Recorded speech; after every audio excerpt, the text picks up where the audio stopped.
Semua, selamat datang di Foresight. Saya ZPR, inilah Foresight. Foresight merupakan buah pikir buah pikir dari keresahan gua terkait gua yang selama ini merasa bahwa di masa lalu memiliki sejarah kelam lah. Salah satunya di dunia pendidikan ya. Makanya gua melahirkan Foresight, gua menciptakan Foresight itu untuk menjawab keresahan itu. Foresight kan artinya tinjauan masa depan ya. Jadi gua berusaha untuk meninjau masa depan gua bahwa ya masa lalu bukan akhir segalanya. Karena dari masa lalu kita bisa belajar segalanya gitu. Gila. Nah, gue di sini mau belajar tentang memaknai hari pahlawan atau kata pahlawan atau hero mungkin ya. 3 hari yang lalu, tepatnya 10 November diperingati sebagai Hari Pahlawan Indonesia.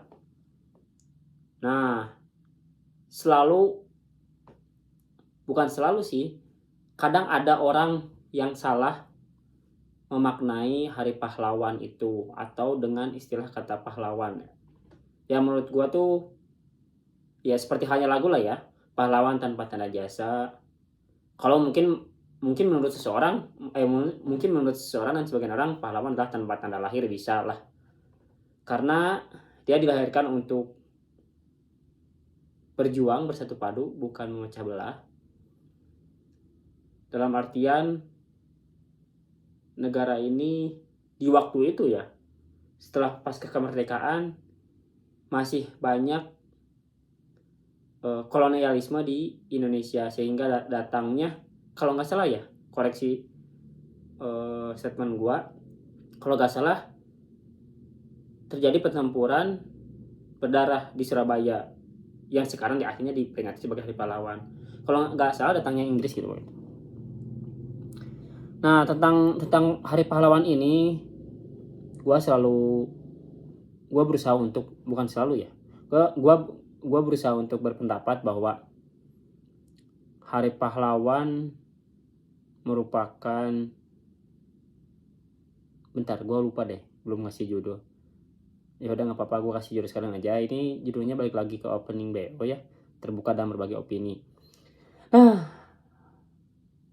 Opening BO kali ini adalah tentang Hari Pahlawan. Time skip lah ceritanya. Oke, dari Hari Pahlawan ini gue belajar bahwa menjadi seorang pahlawan itu tidak mesti harus berjuang berdarah-darah, tidak mesti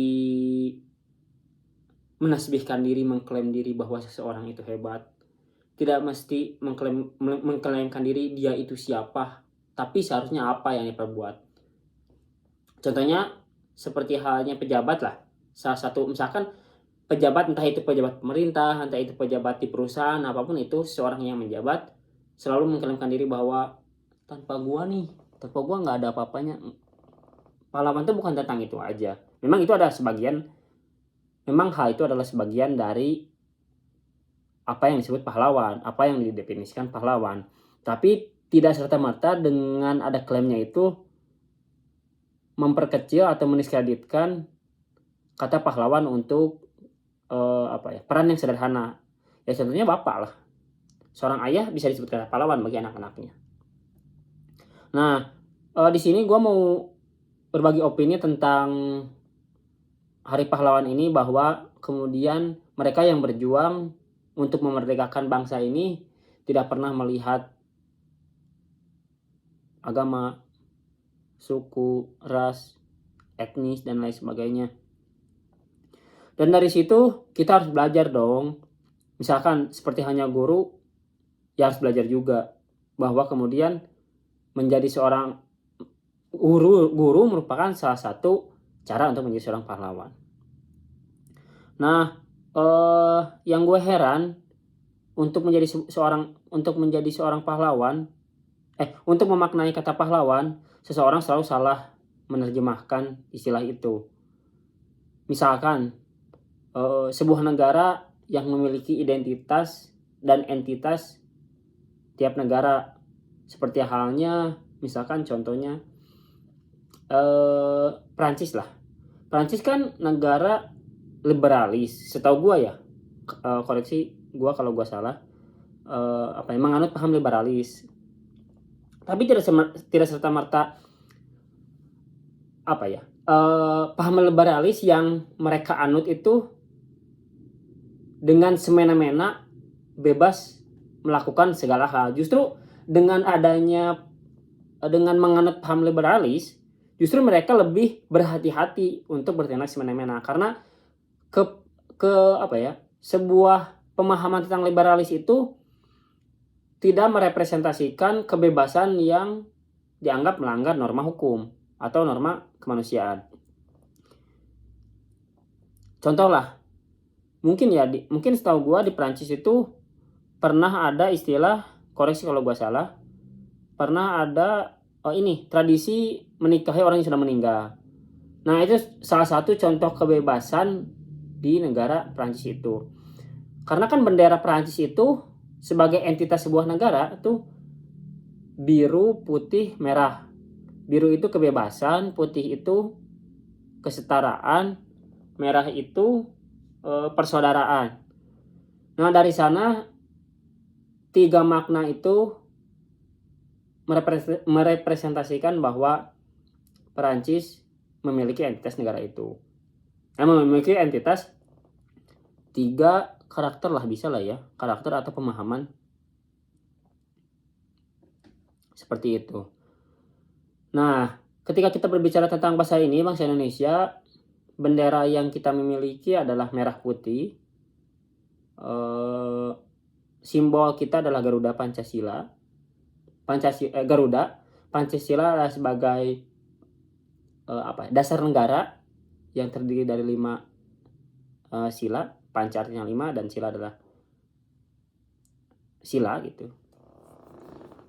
Nah, dari situ kadang gua masih heran sih dengan orang-orang atau sekelompok atau sebagian atau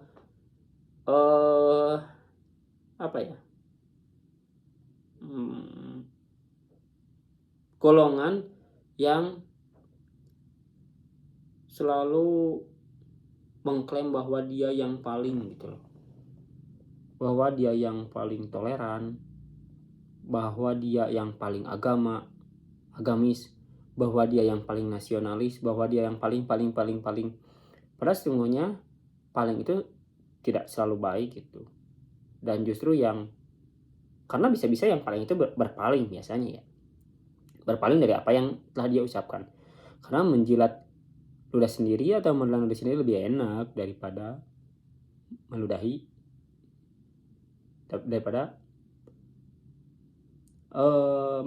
menjilat ludah orang lain, apalagi ludah orang lain. Nah, balik lagi tentang kepahlawanan yang kerap diasosiasikan dengan negara kenasionalisan kebangsaan, bahwa Indonesia sebagai negara berdaulat memiliki sila 5, dan menurut gua ya butir-butir atau nilai-nilai 5 sila itu sudah merepresentasikan semua agama lah. Gua yang mohon maaf beragama tanpa mengenai rasa hormat kepada agama yang lain, bahwa gua beragama Islam dan gua seorang muslim. Gua bukan tipe orang yang gua yang paling Islam, gua yang paling Muslim, enggak. Gua yang selalu menyalahkan orang bahwa ini salah, ini benar, enggak. Karena menurut Sujiwo Tejo ya bukan tentang siapa yang paling benar, tapi semoga kita bertemu di kebenaran yang sama gitu. Dalam artian jangan sesombong itulah untuk sebuah keyakinan, sebuah keagamaan seseorang. Sekelas Rasulullah pun sebagai nabi akhir zaman yang Tuhan utus tidak pernah memaksakan seseorang atau segolongan atau kaum untuk menganut agama Islam.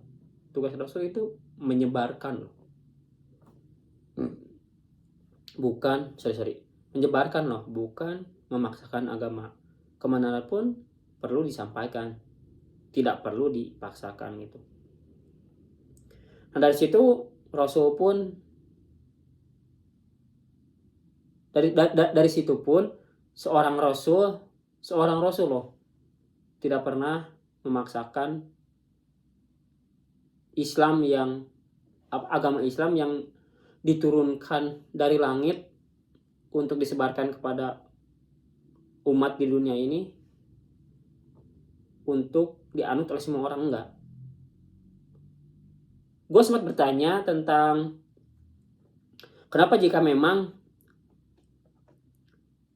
di akhirat ada surga dan neraka, padahal di dunia ini yang gue tahu ya, misalkan ada 6 agama lah. Islam, Kristen, Katolik, Hindu, Buddha, Konghucu misalkan ya. Gue gak tahu sih Konghucu atau agama atau enggak, gue gak tahu lah. Kalau kita berbicara 5 agama inilah,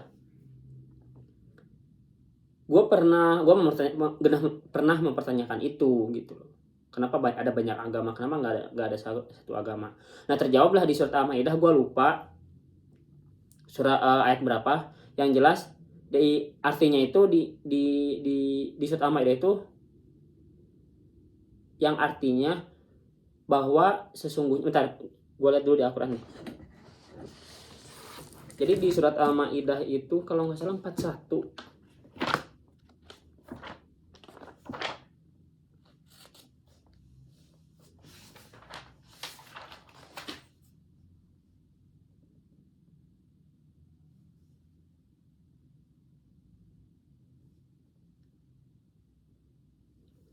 Barang siapa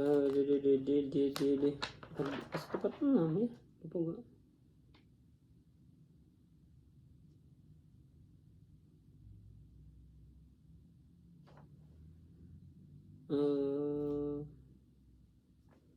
Gue lupa sih ayat berapa ya. Yang jelas artinya itu kurang lebih sesungguhnya kami bisa membuat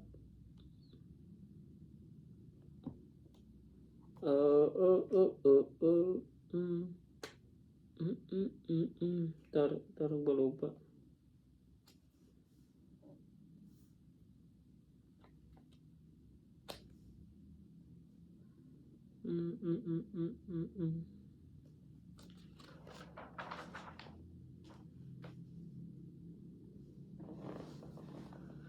Tar gue lupa.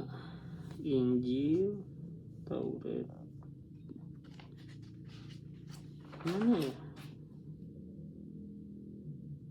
Gue lupa ayat berapa.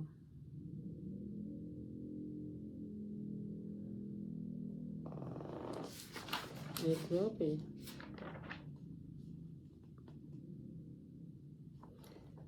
Gue lupa sih.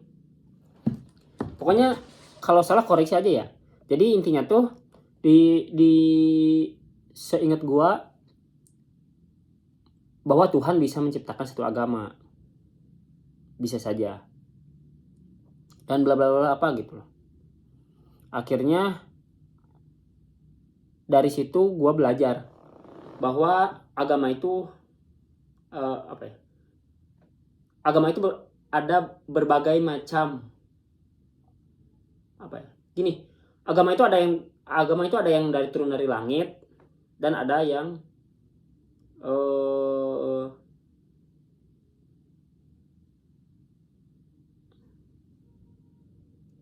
gue lupa deh kayaknya.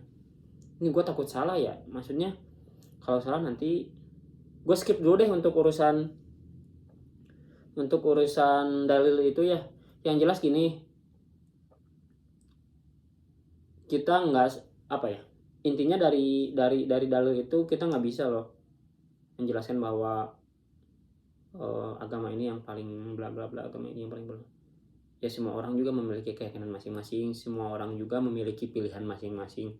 Toh kita nggak bisa loh memaksakan keyakinan seorang untuk orang lain, karena ya itu hak kan. Hak itu bisa diambil ataupun tidak diambil gitu, tergantung perspektif atau cara orang mengambil hak itu. Nah, gue kadang cukup heran ya dengan orang yang dalam tanda kutip menurut gua seseorang itu tuh mengkafir-kafirkan orang lah. Menurut gua kurang-kurangilah mengkafir-kafirkan orang ya, maksud gue gini.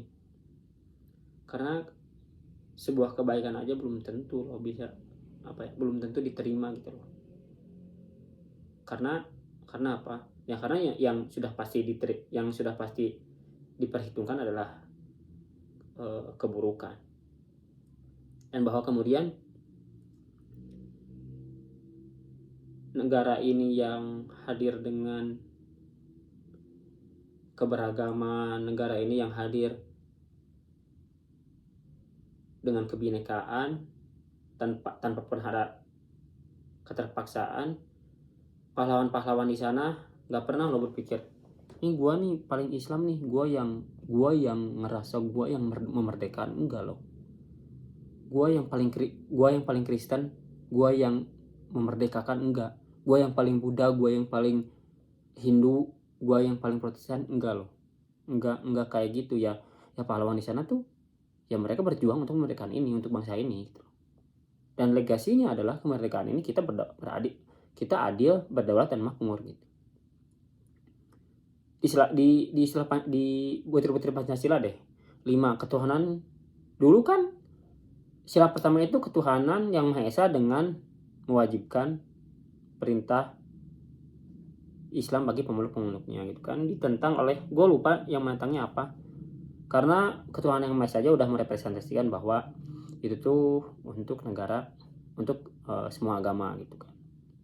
Kemudian yang adil dan beradab, bahwa kita memang harus kemanusiaan, berarti nilai kemanusiaan yang adil itu bukan tidak berat sebelah ya. Adil itu menempatkan sesuatu pada tempatnya. Misalkan kita mau minum nih, kita pasti minum pakai wadah dong. Wadahnya apa? Wadahnya gelas lah misalkan nih. Ya masa kita minum pakai wajan? Itulah contoh sederhananya. Adil dan beradab, bukan yang biadab. 3 persatuan Indonesia. Nah, persatuan Indonesia di sini tuh ya dari Sabang sampai Merauke, dari Miangas sampai Pulau Rote gitu kan. Terus yang keempat adalah kerakyatan yang dipimpin oleh hikmat kebijaksanaan dalam permusyawaratan perwakilan. Berarti ada representatif dari rakyat, misalkan Dewan Perwakilan Rakyat. Permusyawaratan berarti ada kesepakatan antara wakil rakyat. Terus sila kelima adalah keadilan sosial bagi seluruh rakyat Indonesia. Ya, manusia sebagai makhluk sosial sudah sepantasnya berlaku adil. Kemudian Garuda sebagai lambang negara, seperti halnya Inggris lah, Trillion gitu. Nah itu contohnya Garuda kan. Gue gak terlalu paham tentang simbol Garuda kan. Di situ ada berapa sayap gitu, berapa sirip sayap dan lain sebagainya, gue gak terlalu paham. Terus lanjut tentang bendera gitu kan. Bendera merah putih, misalkan merah darahku, putih tulangku, atau merepresentasikan bahwa semangat dan kesucian gitu kan. Nah selalu ada yang gagal atau salah mengartikan bahwa gak boleh lo hormat ke bendera, gak boleh lo hormat ke pahlawan, itu sama aja menduakan yang di atas, itu sama aja menduakan Tuhan. Ya nggak gitu dong, cara berpikirnya nggak gitu. Ya contohnya kayak gini deh, contohnya pisau. Ya pisau kan bisa dipakai buat membunuh orang, bisa kan. Tapi pisau bisa juga kan dipakai buat mengiris bawang. Nah mau dipakai apa pisau itu gitu loh. Nah seperti halnya hormat ke bendera. Ya kalau mengasosiasikan hormat ke bendera adalah menduakan Tuhan, ya itu menurut Anda mungkin. Tapi kalau menurut gua sebagai orang Muslim sendiri enggak. Bahwa kemudian hormat kepada bendera adalah bentuk penghormatan atas jasa-jasa kepahlawanan. Seperti halnya pisau yang mau digunakan buat berbuat jahat, bisa membunuh orang. Tapi apakah orang itu akan berbuat jahat? Apakah pisau itu mau disalahgunakan atau disalahgunakan atau mau dibenargunakan? Ya kalau disalahgunakan ya orang bisa membunuh atau bisa melukai dengan pisau. Tapi kalau orang baik, ya pisau itu akan dipakai buat mengiris bawang misalkan, atau mengiris buah gitu kan. Ya balik lagi tentang apa yang apa yang diinterpretasikan selayaknya menurut gua ketika itu baik, ya direalisasikan dengan baik juga. Jangan sampai gagal lah menerjemahkan perspektif gitu. Khususnya hormat kepada bendera gitu kan. Nah terus terkait tentang pahlawan juga, gue ngerasa bahwa kata pahlawan cukup kurang lah menurut gue. Bangsa ini tuh kurang memerhatikan jasa-jasa pahlawan ya. Contohnya kayak gini deh. Ya contohnya kayak gitu sih tadi.